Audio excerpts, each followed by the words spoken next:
Isaiah 12. At that time you will say, I praise you, O Lord, for even though you were angry with me, your anger subsided, and you consoled me. Look, God is my deliverer. I will trust in him and not fear, for the Lord gives me strength and protects me. He has become my deliverer.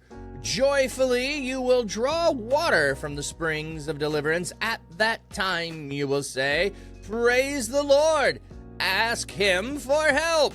Publicize his mighty acts among the nations. Make it known that he is unique. Sing to the Lord, for he has done magnificent things. Let this be known throughout the earth. Cry out and shout for joy, O citizens of Zion, for the Holy One of Israel acts mightily among you. So at the end of what we had read last time, a bunch of woes, we have a return to God. So what do we have here just before? I just want to go back. Enable them to cross with sandals, the highway leading to Assyria, the remnant of the people went down to Egypt in the land. So that's what we had previously. So at that time, you will say, I praise you, O Lord, for even though you were angry with me, your anger subsided and you consoled me. So God is bringing punishment, but when it is done, you are going to know that God is still with you. The anger subsides. God is with you. God is your comfort and your strength.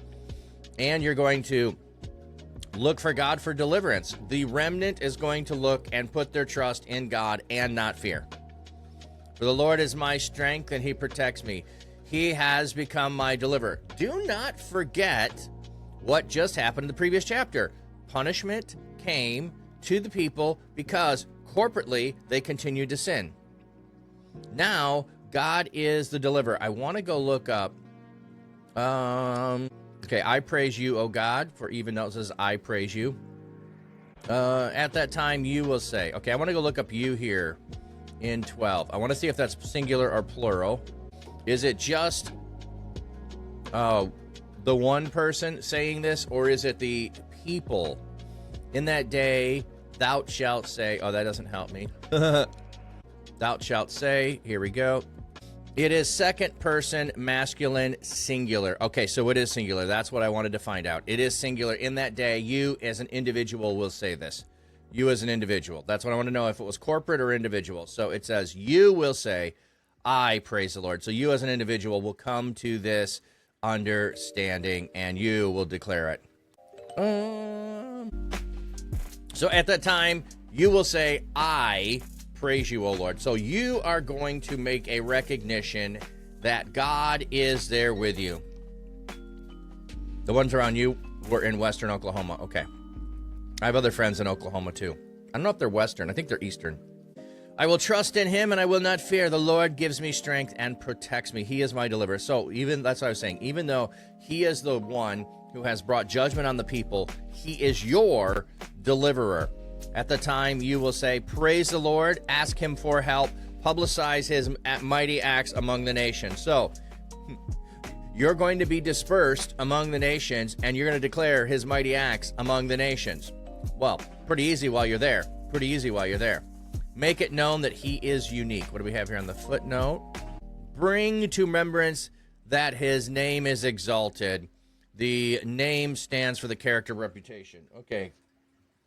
Well, exalted and unique, I would not equate those two things at all. That his name is exalted. That would be his name is superior and above everyone else, and I guess that's what they're trying to imply by he's unique. He's not like all the others who aren't actually gods. They're divine, they're spiritual beings in the spiritual realm, but they're not God. So I guess that's what they're trying to say there with unique, but exalted meaning above all others is different than unique.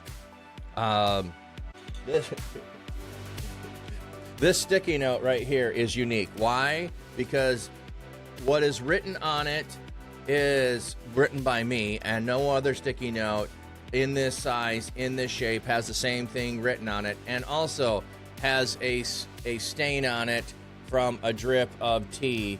I don't know if you can see that because it's kind of all washed out. And I wrote red on pink. So this is unique. It's of no value. Okay, just saying something is unique. Make known that he's unique.